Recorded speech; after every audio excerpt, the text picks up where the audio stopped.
Hello, good afternoon.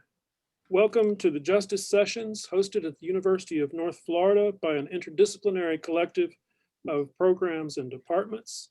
I am Keith Cartwright of the Department of English, and I welcome you all to today's session on Gullah Geechee communities of Florida. So before I introduce today's panelists, I would like to alert everyone that we will have a question and answer session towards the end of the session. And I would encourage everyone to submit any questions you may have to the Q&A tab at the bottom of your screen. And we'll collect those at the end and launch the discussion from those Q&A submissions. Please put them in Q&A rather than in chat. So today we have some incredible guests. First, we have Saundra Morene, President and CEO of the Jacksonville Gullah Geechee Nation Community Development Corporation, devoted to the preservation of Gullah Geechee cultural heritage in Jacksonville and Duval County. She served on the federally established Gullah Geechee Cultural Heritage Corridor Commission, a national heritage area running up the coast from St. Augustine and Jacksonville all the way up to Wilmington, North Carolina.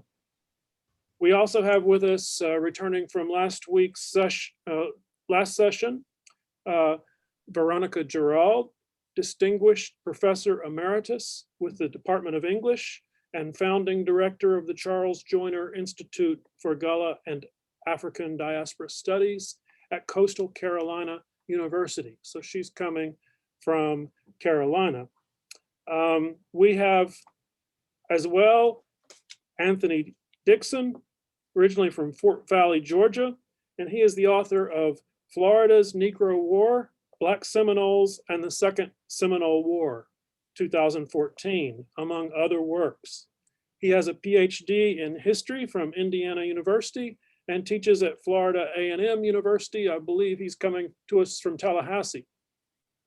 So without further ado, I present the panelists of Gullah Geechee Communities of Florida. Thank you. Dr. Dixon. Good afternoon. Just a quick clarification there. I am now running my own archival and historical research firm, and I am now located in Orlando, Florida. But I'd like to do as I always do, and that is begin at the beginning. And so our story actually begins in the 17th century. And we begin in the English colonies, particularly in present-day South Carolina and present-day Georgia. And what we find is a particular situation in which the enslaved Africans, particularly from the West Coast, are left in what we call low country area, which is a low-lying area along the sea islands. And they are left alone because these are low-lying swampy areas with a lot of mosquitoes that carry yellow fever. And so their English plantation owners were afraid to live in these areas because they were highly susceptible to this disease. So this left them in this area a lot of times alone to eke out their own existence, so to speak, in terms of cultural concepts. And so they did just that. They developed their own culture that we call Gullah and their own dialect and language that we call Geechee. And so they began to create this culture as time goes on throughout the 1600s. But at the same time, the Spanish are seeing this development of plantation society by the English as encroachment of their land. And so there's competition in the quote New World over the East Coast. What happens is that the competition gets such that in the Spanish began to realize that the only way that the English are going to expand and continue to encroach on their land is by the way of plantation society. And how plantation society is going to develop is by the number of African slaves they are able to acquire and bring into the area. So they began to counter those measures and began to seek out ways to slow down the plantation growth of English colonies. So by the time we get to the late 1600s, they're noticing that there are these African slaves that are beginning to abscond and run away from English plantation society. And so they see this as a tool or a weapon against the growth of English plantation society. And they begin to allow these runaways to actually come down into present day Florida and what was considered La Florida and live. And this development grew such that by the time we get to the end of the 1600s, the King of Spain actually produces an edict that we call the Edict of 1693. And in this edict, he basically guarantees freedom to any runaway slave that comes down into La Florida. And this begins to develop in what we call a dual society. There are those that are given the ability to eke out their own existence in the wilderness. And then there are those that are given actually the ability to live under Spanish rule outside of St. Augustine at a fort to which we call Fort Mose. Now, it's important to understand that at the same time, there are Native Americans that are also trying to get away from English plantation society. So they're actually coming down into La Florida as well. And so we began to see two distinct groups of Native Americans and Africans that are eking out their existence in the wilderness and sometimes cohabitating with the Spanish in and around St. Augustine. The majority in the beginning, in the late 1600s, early 1700s, the majority of the communities that are eking out their own existence are living and dwelling around the St. John's River. The St. John's River actually becomes the pathway to freedom for many of these slaves. And this is our first indication, and we make the argument here that the first Underground Railroad actually came southward, and that the St. John's River was the pathway to freedom. Now, as we move into the 18th century and into the 1700s, more and more Native Americans are coming into the area as well as runaways that are beginning to understand that they can come into La Florida, and they're understanding that they could create their own existence. And so we see the Gullah people coming into La Florida in larger numbers. Now, the problem is, at the same time, plantation society is actually still growing in Georgia. And so what happens is they began to come into the area and they began to colonize what is present day Georgia. Now, what this does is that it changes the migratory patterns for these runaways and for these Native Americans that are trying to escape plantation society. And so they began a migratory pattern westward, in which they began to migrate into present day western parts, what we considered at that time western parts of Georgia, what we can consider southwest Georgia as well as southwest middle Georgia. And so from that point on, we start seeing Native Americans and these runaways begin to create societies in which they are cohabitating and coexisting together. A relationship develops such that they are living and commingling, and they're also having their own villages separate from each other, but in close proximity. Now, the relationship between them goes as such. There are actually three fields that you will find in the region. There'll be one field that the Native Americans, they grow their crops on. There'd be another field in which the blacks would grow their crops. And then there would be a third field in which they grew together, which was called the tribute field, in which the Native Americans would keep the proceeds of the crops, or keep the crops rather. Now, this was done in paying homage to them for protection against the encroaching English and those slave owners who would like to try to come and claim them as their own. Now, at the same time, we start seeing a problem or a schism among the Creek Native Americans in present-day Alabama, which they considered, again, this would have been considered the western portions of Georgia. What happens is that the Native Americans there within the Creek Nation is under the ideas that plantation society is causing a rift. You have your northern Creeks that live in present-day northern Alabama. They do not accept plantation society. They do not accept the ideology of slavery and slaveholding. Your southern Creeks, however, are beginning to accept plantation society, and they were actually beginning to buy and trade slaves with the English plantation owners. This causes a major skiff between the two. And so what happens is the northern Creeks push their way through Alabama and down into Florida, and they began to commingle with the other smaller groups of Native Americans, and they become a homogenized group of Native Americans. By the 1750s, this group of homogenized Native Americans are now known as the Seminoles. And this is where the beginning of the Seminole Nation occurs. Now, by the time we get to the late 1700s, all types of things have changed.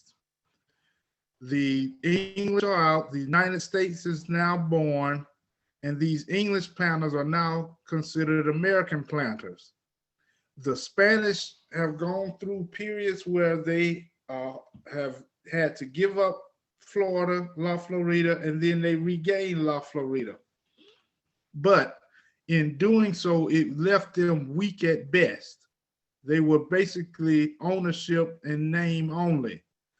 And what we find is a clear division between planters that are coming in on the East Coast and coming into present-day Jacksonville and St. Augustine area, and then those Native Americans, those Seminoles, and those blacks that are now on the western part of what was considered West Florida, which we would consider Tallahassee, the area of Tallahassee, on back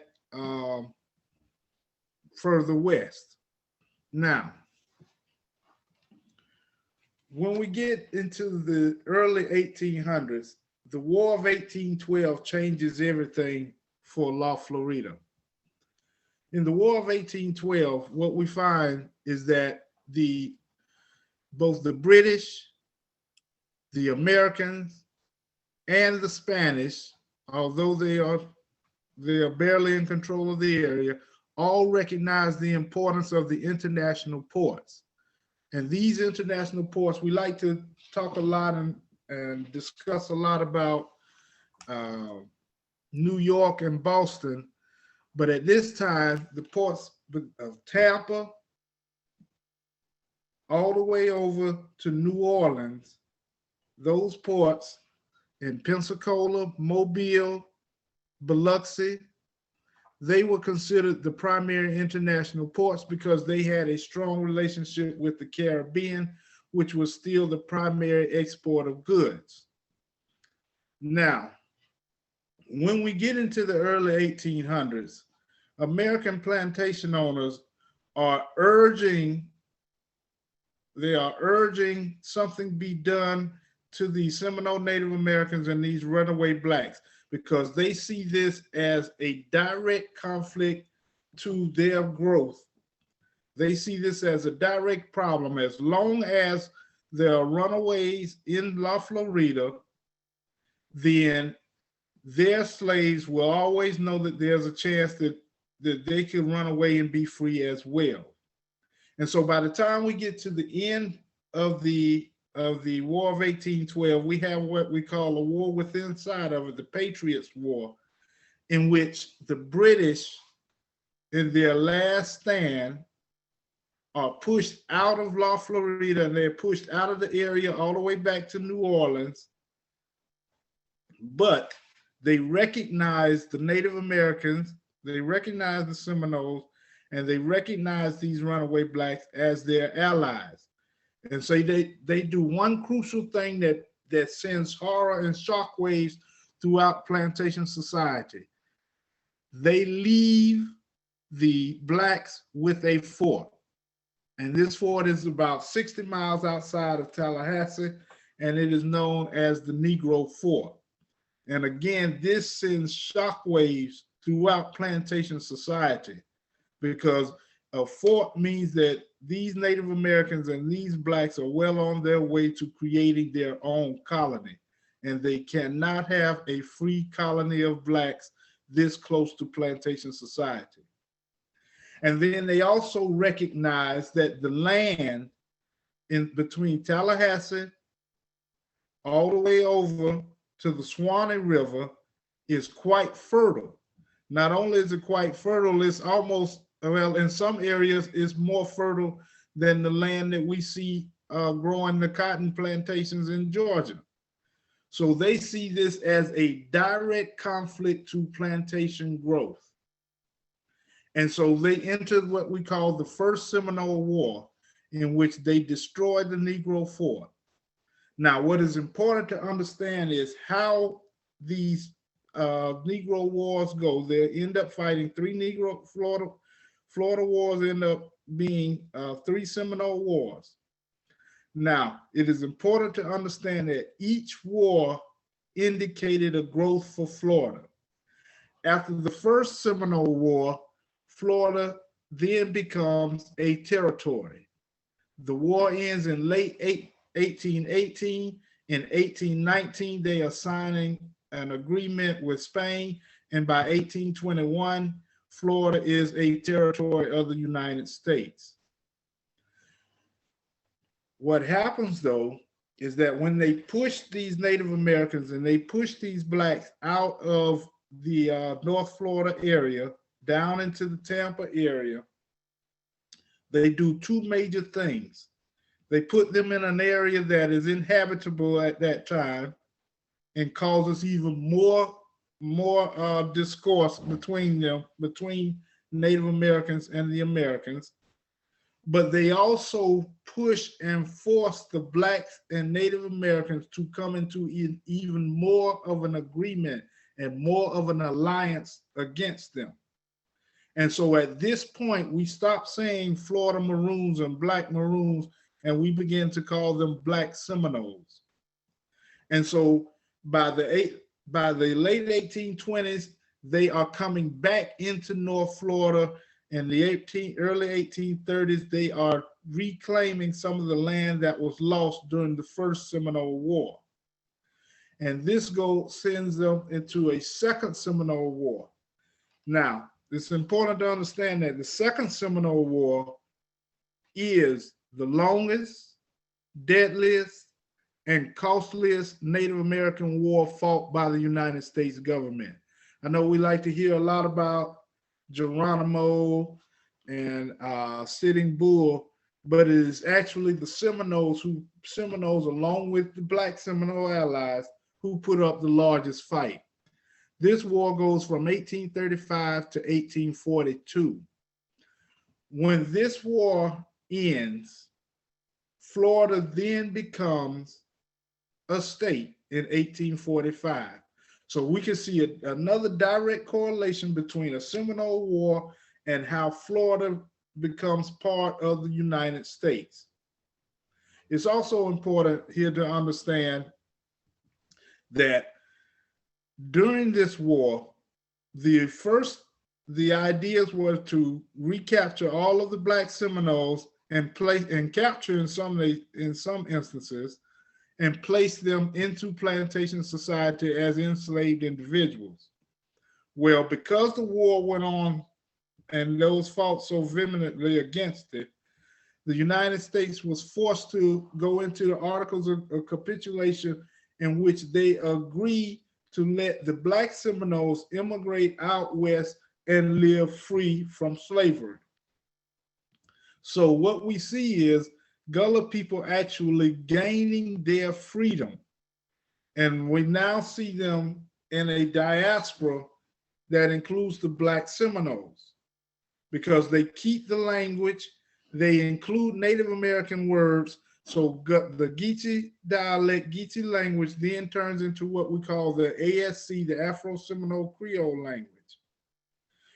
And so again, it's important to understand that when the war ends in 1842, just a mere 3 years later, Florida becomes a state. And it's also important to understand that through these wars, through the First War, particularly the First War, where Andrew Jackson is concerned, this is where he gets his ideas for Indian removal, for his Indian removal policy. And then it is the Second Seminole War, which is fought under that guise of the Indian removal policy once Andrew Jackson becomes president. So it's important to understand how they shape the war, and not only the wars and how Florida goes, but they also shape US policy as well. Now, there was a third Seminole War that was fought in the 1850s, just before the Civil War. This war actually opened up South Florida. And so we see again how the third war indicates the growth and expansion of Florida. Thank you.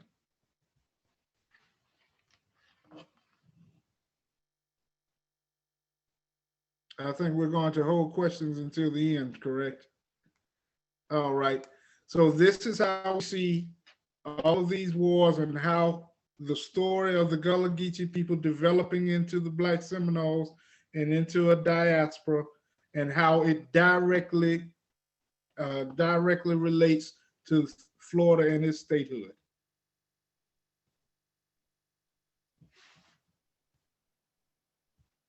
Thank you much, Dr. Dixon. And we can move now to our next presenter. We're saving questions to the end. Veronica Gerald, I believe, is going next. Or screen up for her. Yes, she is. Thank you. Let's put her screen up. You ready to do the screen share? Okay, so click up here, right there. Screen share, and you're gonna do your PowerPoint. Yep.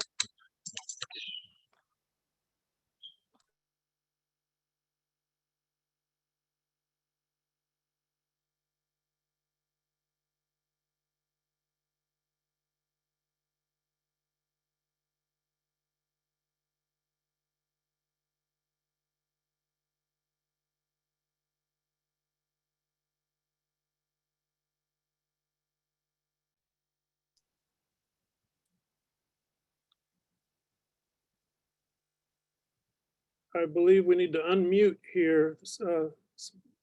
Veronica, I believe you're on mute.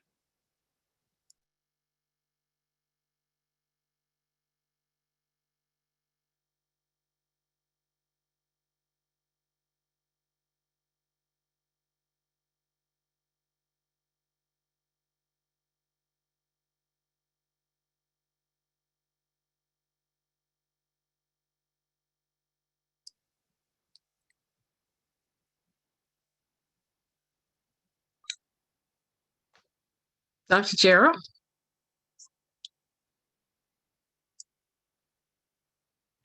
I believe she's on mute. She needs to unmute. Okay, Dr. Gerald is going to do language, and until she unmutes, she's going to show how the language itself began to travel as the transatlantic slave trade came into being. Jacksonville, of course, was actually came on as a city in 1822, as Dr. Dixon has explained. During that time was one of the major occurrences in Florida. And as she moves into her language, she will be able, oh, great, great. Okay, so I've explained to them that this first slide is going to be a part of your presentation, and from this, we're going to move forward with the slide presentation. Great, great. I wanted to dovetail in on what Anthony was saying about what happened once the renegade slaves came into Florida early on, and just to kind of bounce a little further back to the Carolina colony, and how we figured into the whole scheme of things. This map really shows how, I call it the Out of Africa map. It shows where people went after they were taken from Africa. And many people, since history tends to kind of be consistent, it tends to talk mainly on the American diaspora, what happened once they came over to the USA. But one thing needs to be understood is that as these different Africans were scattered across the globe, they brought with them language that already had an ancestor, an antecedent on African soil, because language was always needed to be used between the different tribal groups as they traded and did business with each other. There are over 400 ethnic groups, and so there is a kind of language that already existed between them.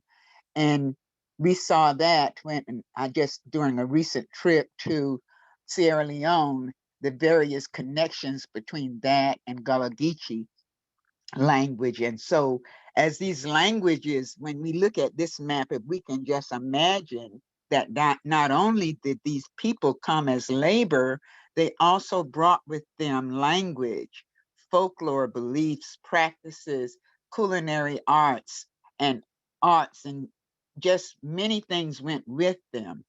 But the one pathway that I wanted to look at today that fits in with our discussion is how language is a constant.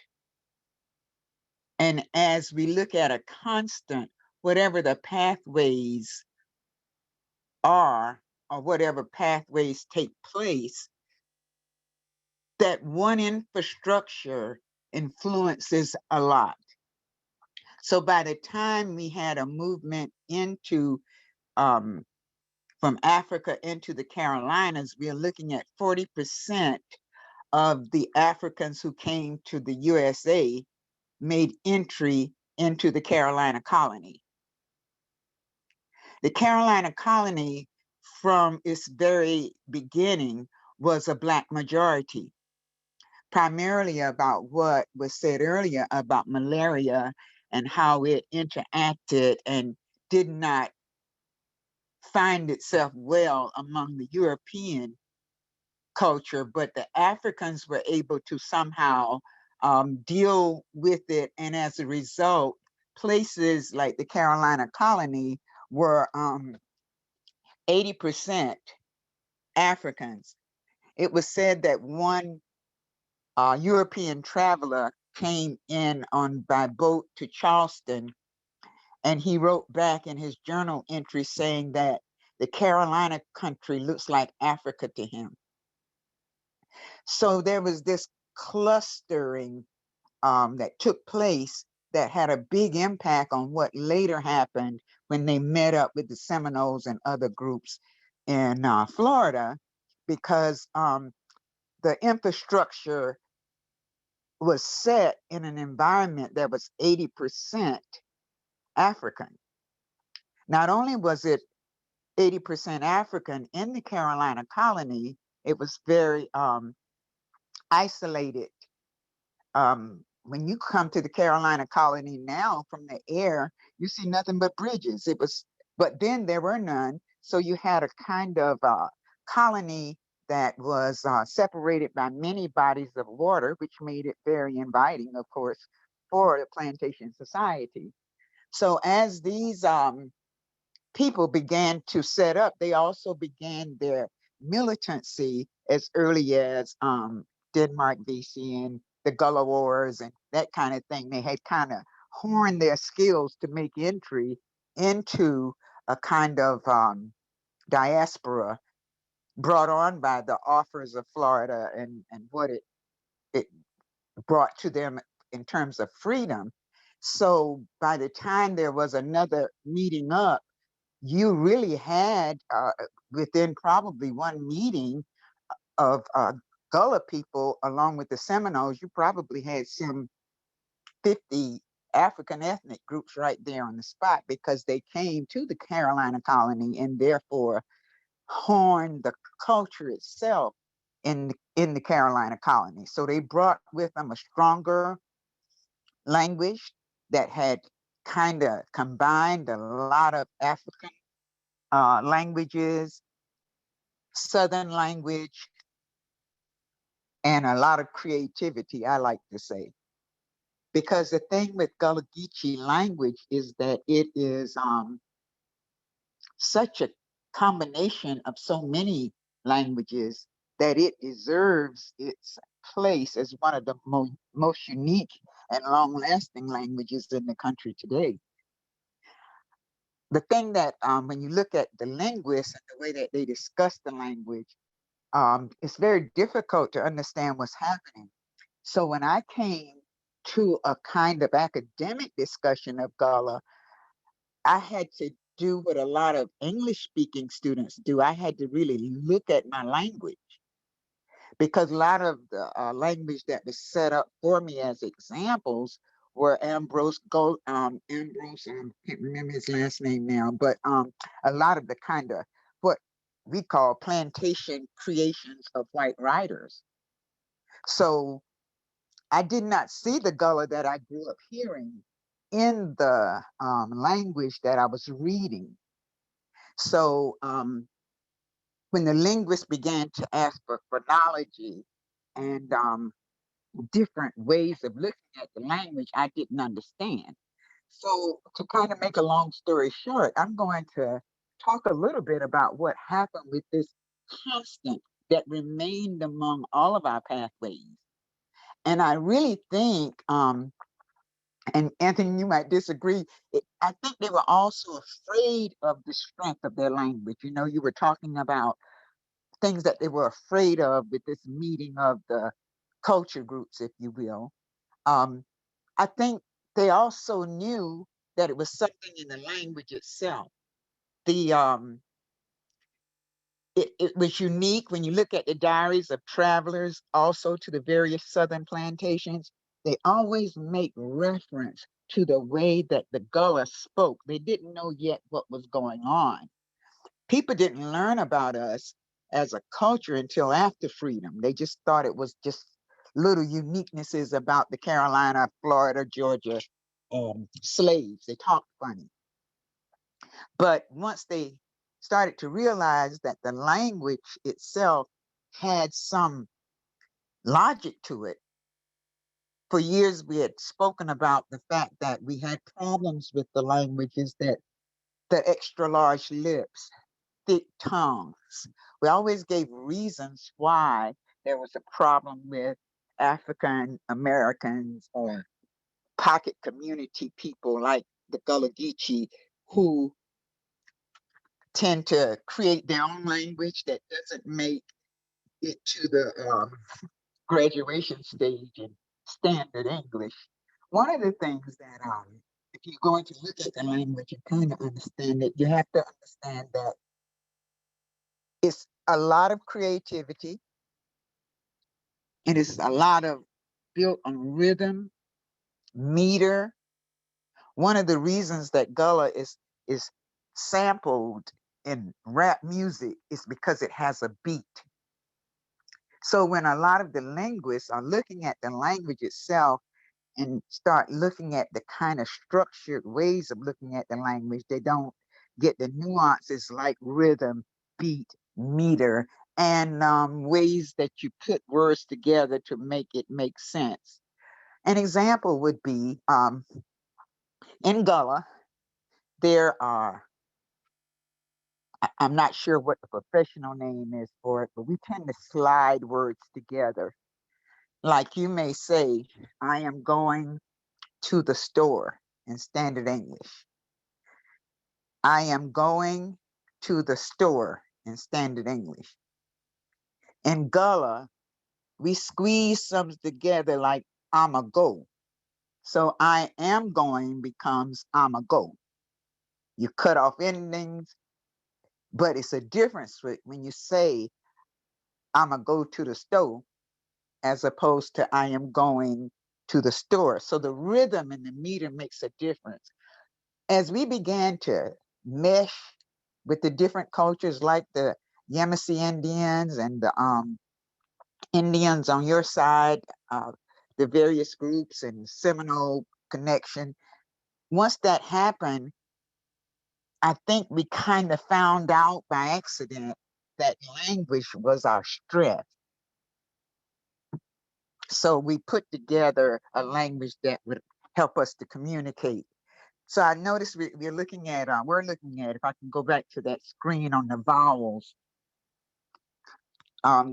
In English, you're taught that the vowels are A, E, I, O, U, and sometimes Y. That was the old way of learning your vowels. But in Gullah, the Y is very strong. And not only does it function as a vowel sometimes, it also functions as a consonant. A good example with the vowel Y is it can become a consonant, like you would take a word like I hear you, like hear. Now the H is going to historically bring problems in the pronunciation. So most of the time, an H beginning will be avoided or will not be used at all or be left off. But sometimes it's replaced by another consonant, or in this case, another Y. So the word here becomes Yeti. So someone may say, come into a room, and instead of saying, did you hear me? They would say, Yeti. And the speaker, the hearer, knows exactly what is meant. So again, you see a kind of, it looks like it was a need to have shortness in communication. If we were Maroons, for instance, Yeti, as with a question mark behind it, is less to say than do you hear me? So I see a lot of ways that language played into the rebellions and the ways of creating music and song. A lot of people argue that a lot of the hymns of the old days were where we use language and vagueness to create messages.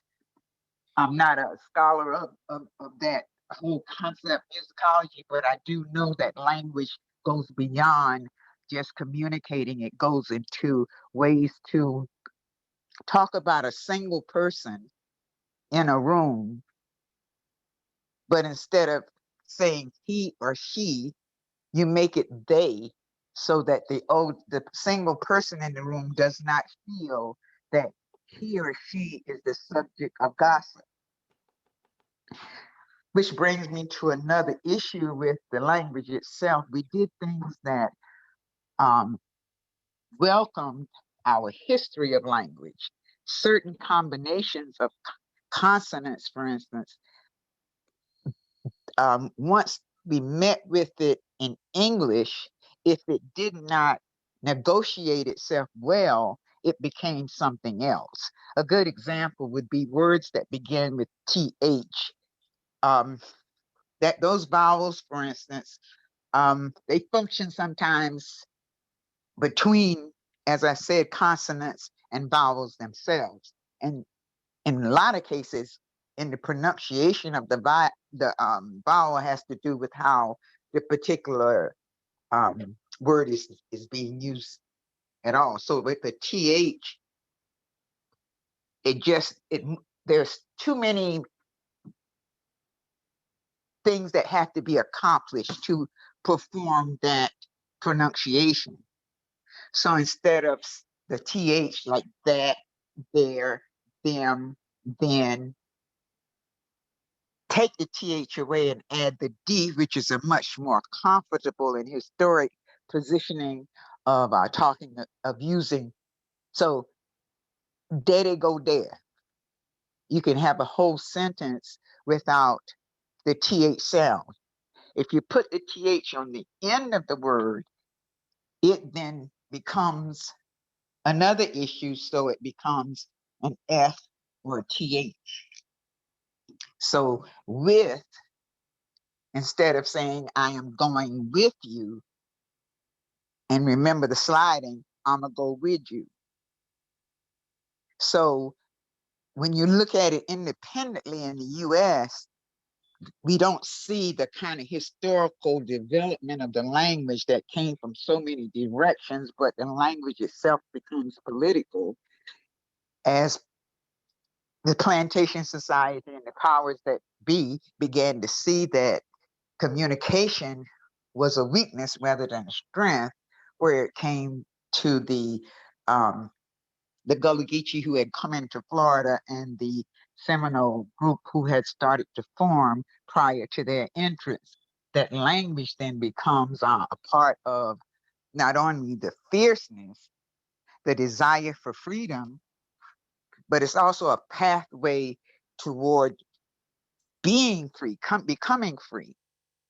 We can imagine when the young lady that I talked about last week in my story, who was kidnapped out of her yard when she was 7, she didn't realize yet that this would be a day and time where everybody would talk. In the story, her line is, "They been look like she, but they ain't talk like she." When the Africans began to realize that they didn't understand each other, so this third language that people tend to call it, I don't like the word pidgin, but I can take a melding together of languages and words, that kind of thing, to create communication, and I can go with that. But this the vowels, just wanted to go through them just to kind of give you guys a way to go home and practice. The A is usually the higher position of the tongue. You'd seldom hear it as an eh. Even with an apple, if it's not too quick, you will hear apple, apple. I want an apple. So it becomes ah. The E, it's not used a lot as a vowel. It's most often used as a pronoun. E is a pronoun that means he or she. It doesn't, there's no difference in there. Eat, eat to go home. So that can be either one. So, but it's a E, it's a strong E, but not as a vowel, as a pronoun. Then you have I, it's usually the I, like it's a problem because it's not a comfortable position, as I was saying earlier. So I often becomes like instead of saying first, it becomes first. You're the first one to graduate in the family. So E the first one, And sometimes it'll be something that just change it, like fish. You hear down in Gullah Geechee country all the time. That I want push, push. It takes on the U sound, push and grits. So when you go to a restaurant and you hear the waitress ask you, "Do you want fish and grits?" You're like, I'd rather have the fish and grits because that way it's cooked correctly. But anyway, so you can't teach language in 10 minutes, and I just wanted to throw some things out. But a name for those who are interested in starting their journey and learning that we have a bilingual culture right among us. Our children are bilingual. They can speak standard English and Gullah Geechee. They need to know that that is a plus. And if you want to start that as an educator, a good book to start would be Lorenzo Dow Turner. In the 1940s, he was associated with Fisk University, a sociologist, took a big, heavy tape recorder around the country and he interviewed people, and his novel became Africanisms in the Gullah dialect. That's a good starting point. And of course, Gullah now is so popular. There are lots of things on Google.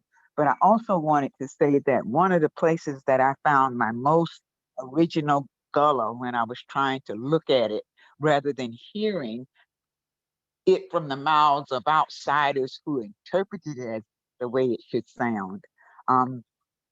One of the things that I like to do was to go to the WPA narratives that were recorded, and thank goodness President Roosevelt with that idea that we need to record the ex-slaves still living among us.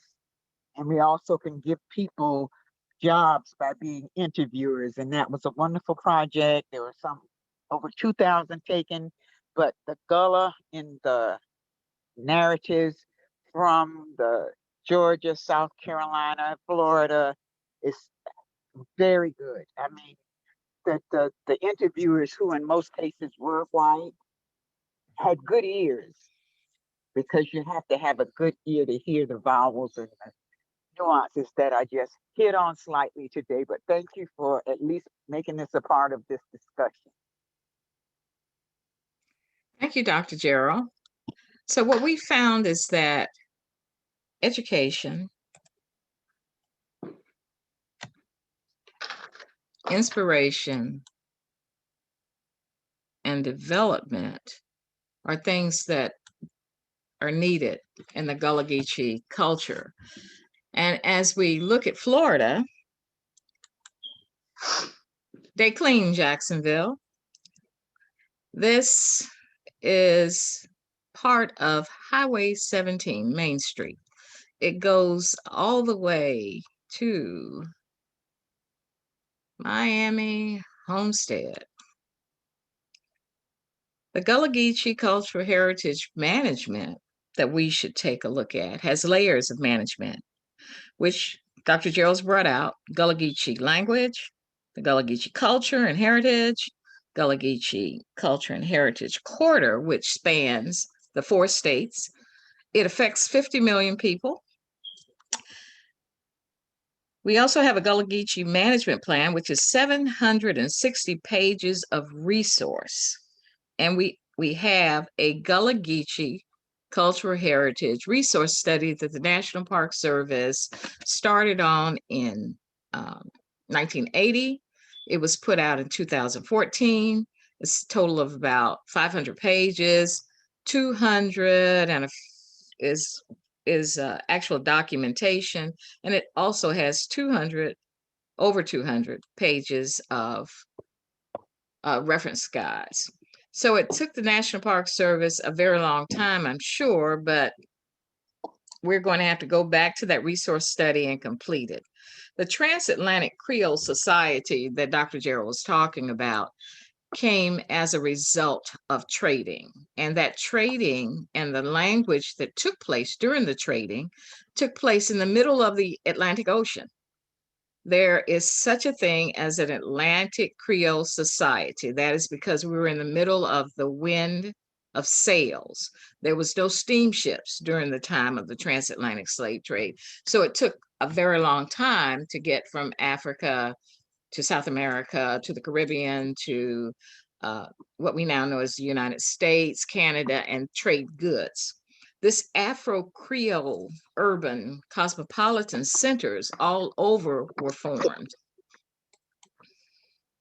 In Jacksonville, we have starting in about 1700s, the Chesterfield Plantation, which is now Jacksonville University, Floral Bluff, which is a little bit south of Jacksonville University, and it was home to the Bigelow Mansion, which burned down in 1950.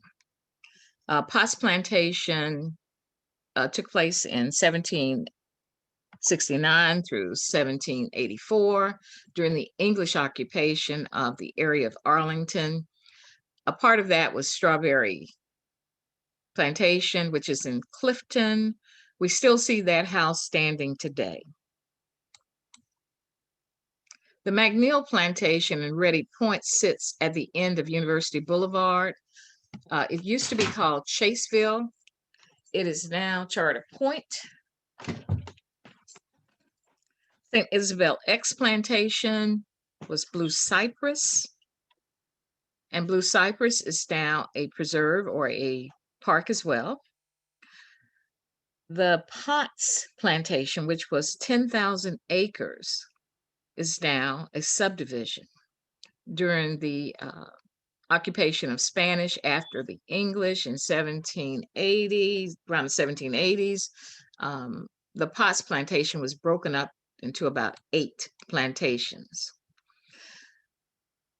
The Visit Jacksonville African American Trail kind of gives you an idea of what an up-to-date portion of that trail will look like.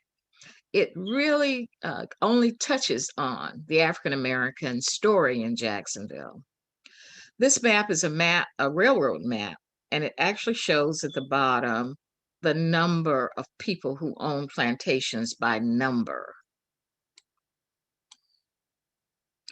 Gullah Geechee communities of Duval County area, Hansentown, which is in the middle of Jacksonville near La Villa, Brooklyn, which came about prior to the Civil War and lasted after the Civil War, our Black Point settlement, which is closer to the area of the Atlantic Ocean, and of course I just named Chaseville, which is around University Boulevard. We're going to then go over to Mill Cove, which is in the Arlington area as well, and Fulton, Cosmo.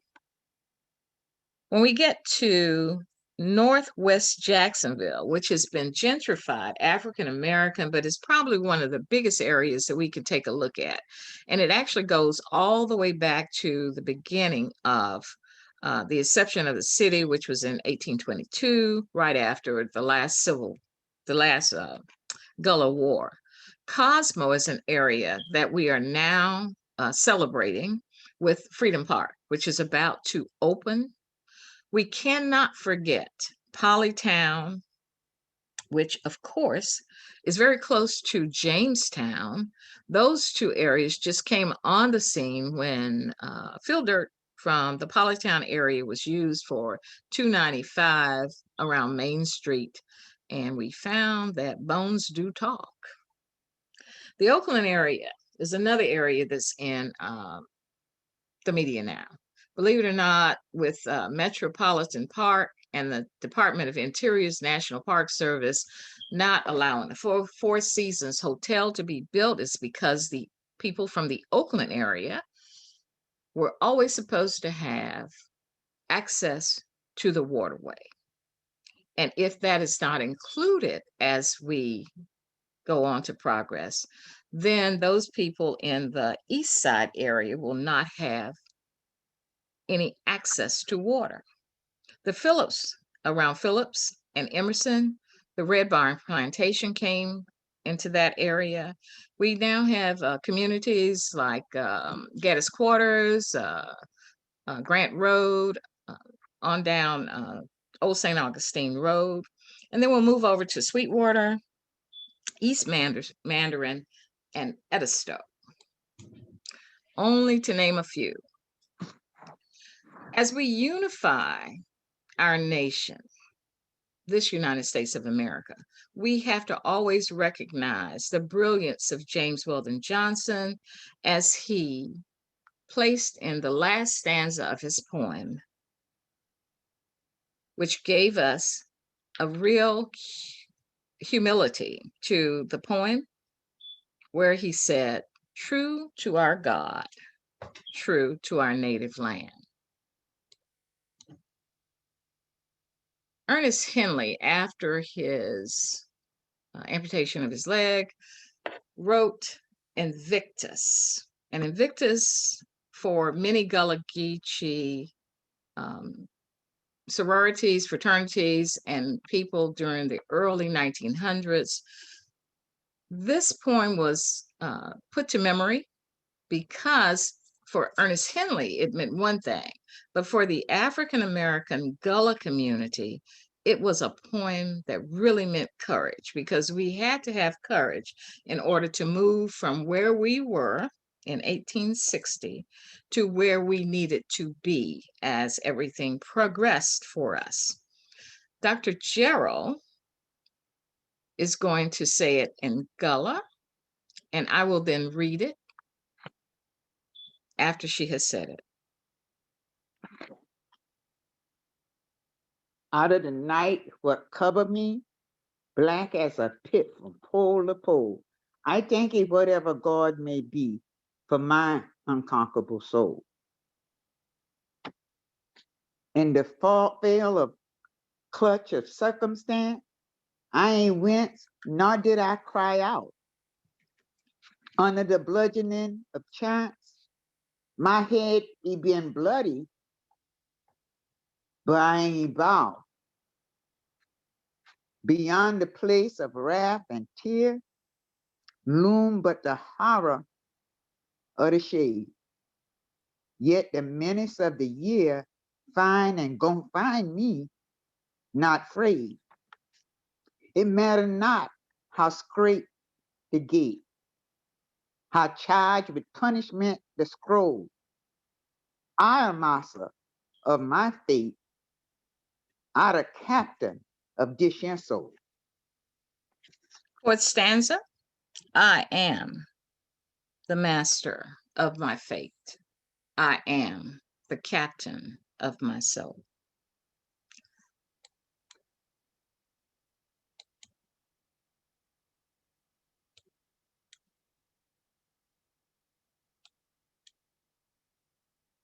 As we create new models of change, we ask you to take a look at Dutton Island Preserves, where we see an exact replica of the landscape. We all view slavery from different paradigms. We must look within and make a decision on how we are going to move forward. Jacksonville Gullah-Geechee Nation is a 501c3. We're here to educate, inspire, develop, preserve Gullah-Geechee history and heritage. Dr. Cartwright. Thank you very much, Sandra, and to all the panelists for a very rich, multifaceted presentation. We could talk all afternoon about any one element in this presentation. Thank you very much.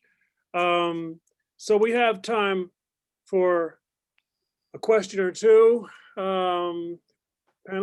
Audience members, if you have any questions, please present them. I would ask myself, you know, we hear a lot about the isolation of Gullah Geechee communities, but what I'm seeing and hearing is a certain kind of cosmopolitanism, certain kind of real cross-cultural and multilingual awareness.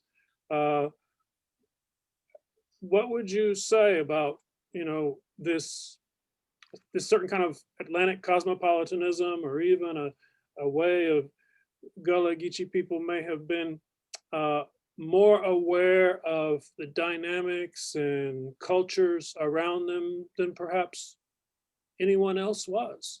I don't know. we're looking at the Seminole, we're looking at a long, rich array of cultural knowledge. You know, Charles Joyner says something in his book, Down by the Riverside, that resonated with me early on in my study of my culture. He said, what happened on American soil could not have happened on African soil, because so many ethnic groups came together. It became I like the word cosmopolitan. It became a coming together, if you will, of the essence of a belief system. What sits in the middle of a belief system is what brings groups together in ways that they work together on different levels.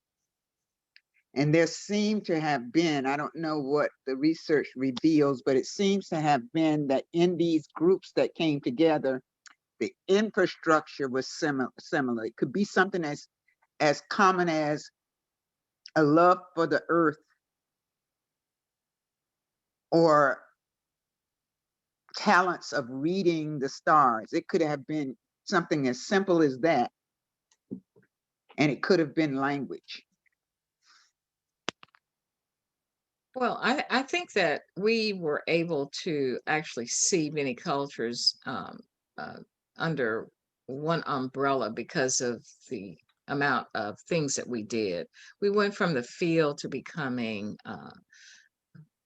the actual hospitality for the United States of America for a very long period of time. So we were able to see people from all nationalities in a different light than we were during slavery. And I think a lot of that was brought back home to the household. And the training was then taught. We had a large number of African Americans that became Pullman porters, and they moved from one area to another and always brought back home the essence of what they learned. So the culture itself began to survive on a different level. So as progress came with the African American or Gullah Geechee, that as progress came with the United States, it also came with the Gullah Geechee.